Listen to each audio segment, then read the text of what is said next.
to the Adventure of Pipeman on W4CY Radio.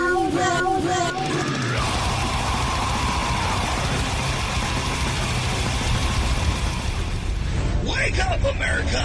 It's time for the Adventures of Pipeman on W4CY.com, West Palm Beach's #1 internet radio station. Here's your host, the Pipeman. Bruce kicked out on the street,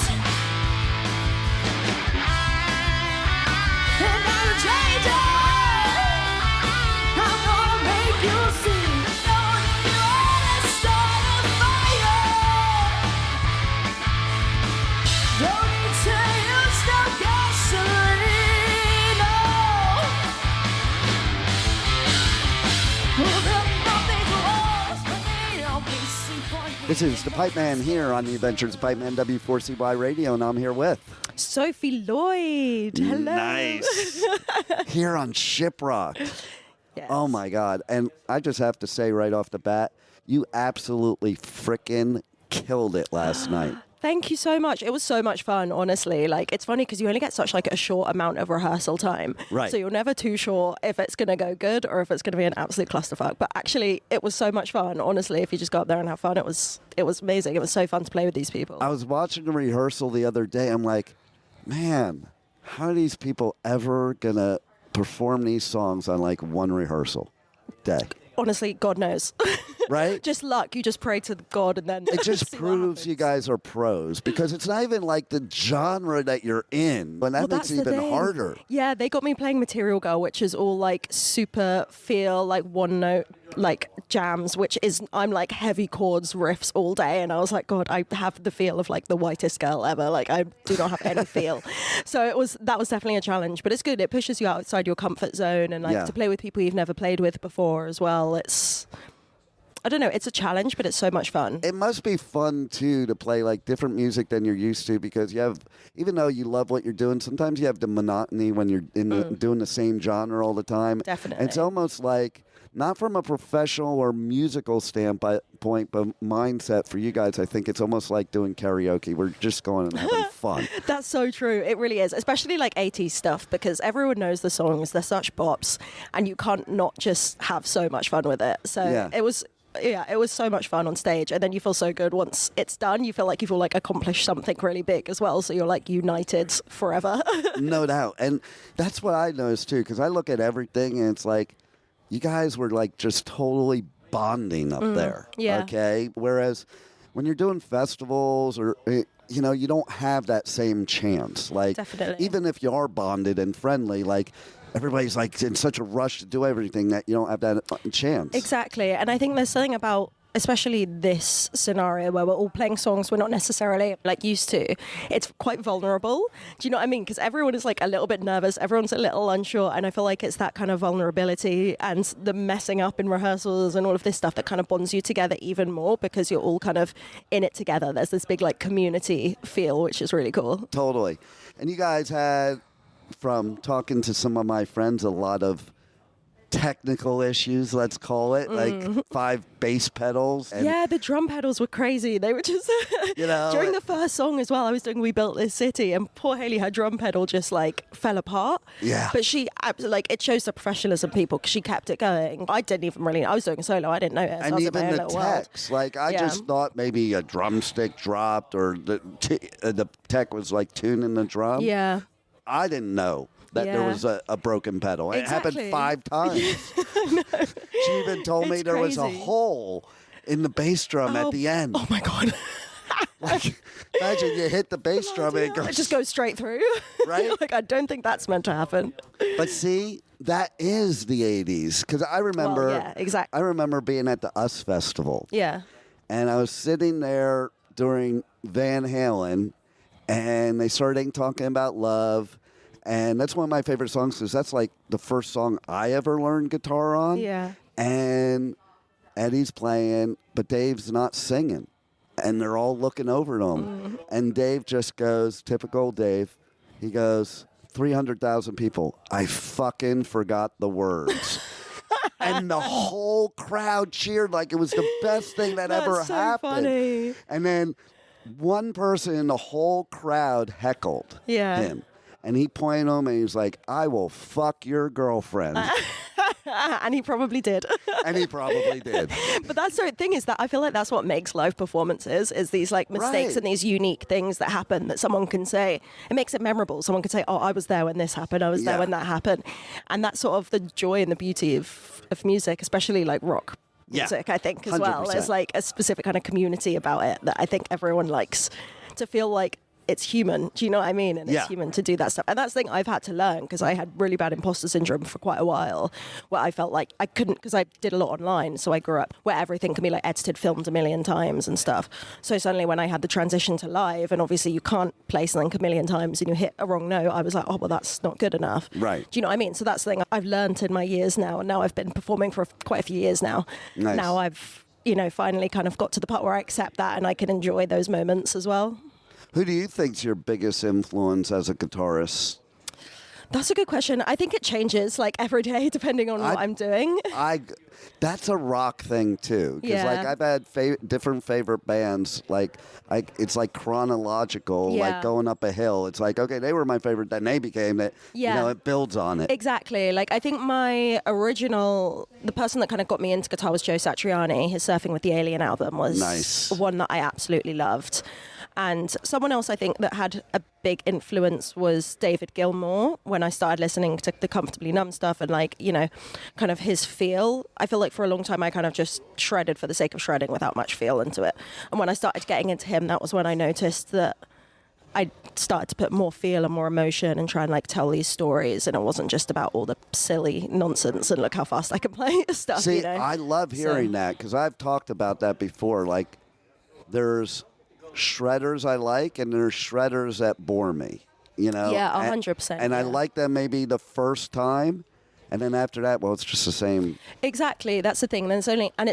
If you're just shredding for the whole thing and there's no kind of story or emotion to it, it does get pretty unlistenable because you're like, oh, at first it's like, oh, cool. And then it's like, okay, now what can I hang on to? What's the melody behind this or something that I can, because as humans, we want to hear a repetitive lick or something that we can hang on to, you do with the vocals, they have a chorus and that's what people sing. Right. You want to achieve a similar thing when you're soloing or if you're just doing an instrumental song, something that people can hang on to and listen and it sticks in their brain, creates that earworm. And it makes so much sense because I think of it almost like when they're shredding, they're just doing scales, like practicing. Yeah, well, yeah, exactly. And honestly, that's the biggest trick of all is the same with the legato stuff is really just running up and down the scales and making it sound fancy, which has its place. I do that way too much probably as well. But I think it's important to do that and then end it with a cool blues lick. Something well, that at least makes it interesting. Something in with exactly, that. Yeah, you know? Exactly.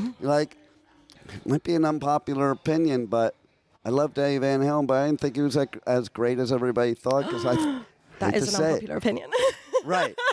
But I thought he was great. But some of the things, it was what we're talking about sometimes. It was just the repetitiveness. Yeah, I think the thing is with him, he was kind of the first to do it. Yeah, well, I doubt he was the first. He probably had influences in it before, but he was the first that did it on such a mainstream scale that everyone saw, and he did it live, and he had these a cappella moments where there was no band, it was just him that kind of showed it off a lot more. They were a band that kind of really showed it off, whereas I think before that kind of hadn't have been done. But yeah, I guess thing is that wouldn't necessarily work now because it has been done before. So many people can play like that, there needs to be something else. To me, Randy Rhoads was on a whole nother level.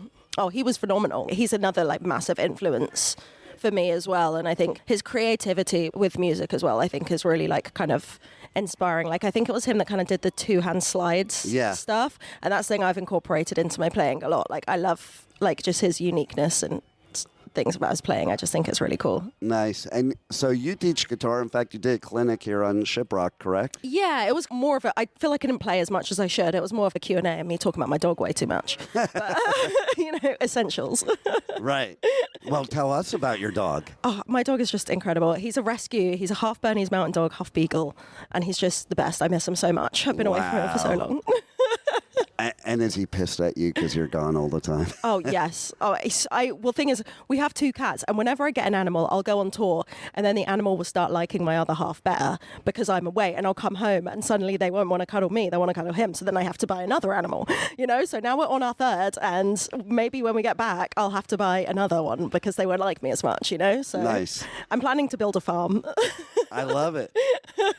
I normally cover like Download and Bloodstock and on your side amazing. upon. Yeah. How do you as an artist feel the difference of playing in the UK compared to playing in the US? I think well, I'm kind of biased towards the UK, obviously, like you say, that's where I'm from. So I think I am too, by the way. I even married a British girl before. Oh, very wise. I'm not married to her now, but I'm sorry, on behalf of Britain. But I think UK crowds just go crazy. Like, they just want to mosh and be crazy and stupid and, love doing, like, the walls of death and everything, love to get involved. America, it depends what state you're in. LA is quite a tough state to play. We recently did a show at the Whiskey, and actually it went down amazingly.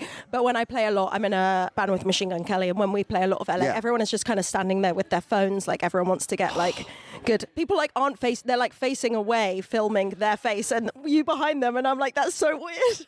right? I'm like, just watch it and enjoy it, And even me, when these people are in front of me and I'm looking at their screen for a second, I'm going, how are they sitting watching the whole set through their screen? It does not look good. Exactly. That's Forget the thing. everything else. It doesn't even look good. I know. And there's like a million people filming the exact same thing. Like, you could literally go on YouTube and watch it the next day, and it's going to be a better quality than yours. And that's my point. Like, just stay home then. Yeah, exactly. That's Watch the thing. YouTube if that's what you're going to do, because these people are never going to look at that video again, probably. Oh, 100%. 100%. And then they miss the experience. Yeah. And like, music is such, like, you want to be in it. It's a community feel. You want to be feeling it with the people around you, and you miss that if you're just watching it through a screen. And then everyone behind you is probably watching it through your screen as well. Just no doubt. Exactly. It's kind of annoying at times when you're like, all of them have their phones. I was like, yeah. Corey Taylor did the best thing once, I thought. Somebody was on their phone texting, very front row. Now, first of all, even if I was somebody that, which I'm not, would text during the performance, unless I have to because I'm working, I would never do it in the front row. No, the front row. Oh, my God. Yeah. Like, what are you doing in the front row if you're going to do that? That's a prestigious spot. The artist is, like, the artist can see you. They are watching what you're doing. Oh, yeah. He went up to that person and slapped the phone at her hand and then said something. Dude, I rate that. Like, honestly, if you're in the front row, you need to be in it 100%. You need to be eye contact with the band members. You need to be singing all the lyrics. Wouldn't you? Exactly. Exactly. And I'm still such a fangirl. Like, even yesterday when we were doing the Stowaway set, when I wasn't playing, I was right at the front, in front of the barriers, dancing my ass off, singing all the songs. Like, I'm such a fangirl. So I was that girl in, like, the front row. Do you know what I mean? Like, growing up. Like, I saw you doing that last night. So I'm telling everybody that's a true story, okay? But I love that because it's like, if you're going to be a musician, you're a fan first. Yeah, exactly.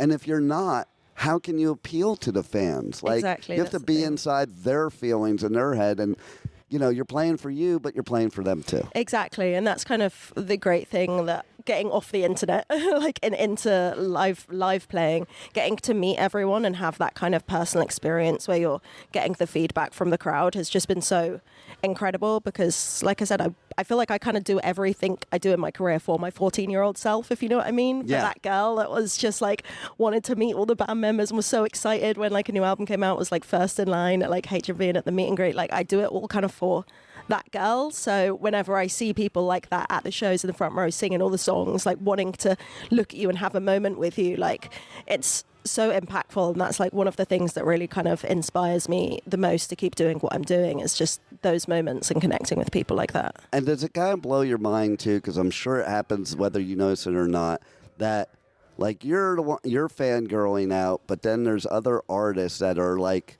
probably your heroes or are like huge, that are fanboying or fangirling on you.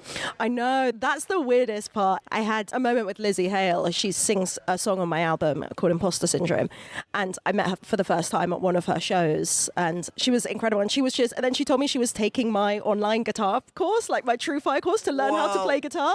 And I was like, oh my God. Wow. And like, that was such a cool moment for me, because it's like, you know, one of my heroes. I've had, you know, her on my wall. I used to sing on the way to school. I would sing, you know, all of her songs like in the car with my mum, and just to have that moment where she was, oh yeah, I'm learning from you, like you're a good, I want to play like you, like was just such a cool moment. That's for the me. best compliment you could get. Exactly, yeah. So that's definitely been something that stuck with me, and it's just like, you never know who's watching, stuff like this. True. So now let's tell everybody how they can connect you on socials, check out your website, check out your online lessons, everything you do. Yes, well, my name is Sophie Lloyd. Again, if you type that in on YouTube, I think my YouTube channel is just Sophie Lloyd. I should know the handle, but I don't. Instagram is at @SophieGuitar_. Sophie Guitar was taken, very annoying, so you have to add the underscore. And then obviously my album is out on Spotify. My website is sophieguitar.com, where we're selling, you know, physical copies, signed vinyls, a bunch of merch, and all of that. Lessons are on True Fire. Got 2 lessons on there, which I think are pretty cool, so maybe check them out. And then I have a Patreon as well for anyone that wants more BTS content. We do like a weekly podcast on there and stuff, and that's kind of where we get to know, and we get a really good community going on there, which is really nice. We have little pizza parties and Zoom parties. That's so it's a lot of fun. Yeah, it's a nice way to connect with people, and like, you know, it's beautiful. And they've all made such good friends as well. Like, there's a proper little, like, they're all mates. They all meet up outside. Like, they just had, like, a trip to New York, which was so cool. Like, yeah, we've got some really good people over there. I love hearing that. And we are a community, so it should be that way. 100%, yeah, and I'm honored to be a part of it. Nice. Any final things you want to say to listeners that we haven't covered yet that they need to know? I don't think so. Just keep rocking. Check me out. And yeah, thank you so much for listening. Oh, well, thank you for being here on Shiprocked, and thanks for being on the Adventures of Pipeman. Thank you, man. Thank you so much. You got it. Hello, everyone. I am Sophie Lloyd, and you are listening to Pipeman on W4CY Radio. Thank you for listening to the Adventures of Pipeman on W4CY Radio.